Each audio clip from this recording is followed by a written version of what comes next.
తెలంగాణ ప్రభుత్వం ఇవాళ రుణమాఫీ కోసం మార్గదర్శకాలను విడుదల చేస్తూ ఆదేశాలను జారీ చేసింది.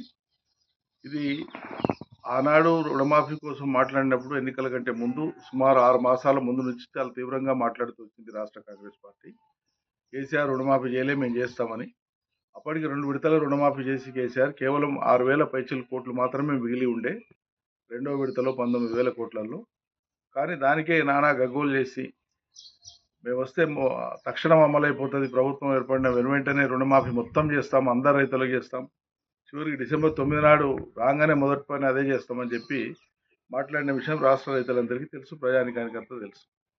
ఆనాడు ఆశ కల్పించేటప్పుడేమో అందరి రైతులకని చెప్పినారు.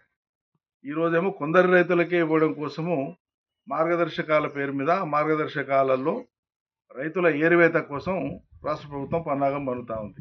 ఇది అత్యంత దుర్మార్గమైన హేయమైనటువంటి చర్య. రైతులకు మీరిచ్చిన మాట రుణమాఫీ రైతులు కోరలే, మీరిచ్చిన మాట మీరు నిలబెట్టుకోవడం కోసం వాళ్ళు ఇన్ని మాటలు మారుస్తున్నారు, నాలుక మడతేసి మాట్లాడుతున్నారు. చెప్పింది ఒకటి, అలా చేస్తున్నది ఒకటి. మీరు చెప్పింది ఏంటి? మొత్తం ఇస్తాం, కేసీఆర్ ఇవ్వంగా మిగిలింది ఏముందో అది ఇస్తాము, మళ్ళీ ఇప్పుడు మీరు తీసుకోండి, అర్జెంటుగా తీసుకోండి, అందరికి ఇస్తామన్నారు. అసలు 2 లక్షల రుణాలు తీసుకున్నటువంటి రైతుల సంఖ్య ఎంత, వాళ్ళు ఎవరెవరు మండలాల వారిగా జాబితా విడుదల చేయమని గత 2-3 మాసాల నుంచి మేము డిమాండ్ చేస్తున్నాం, చేయలే.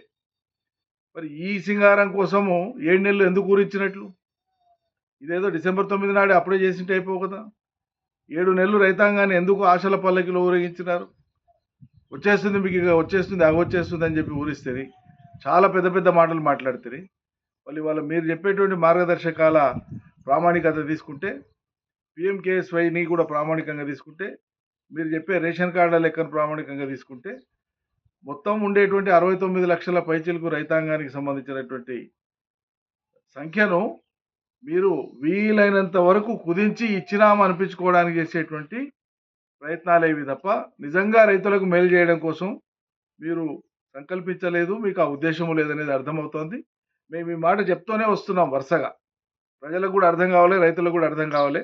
మరి వాళ్ళ రైతులు కూడా అర్థం చేసుకుంటారు రాష్ట్ర ప్రభుత్వం యొక్క నీతిని.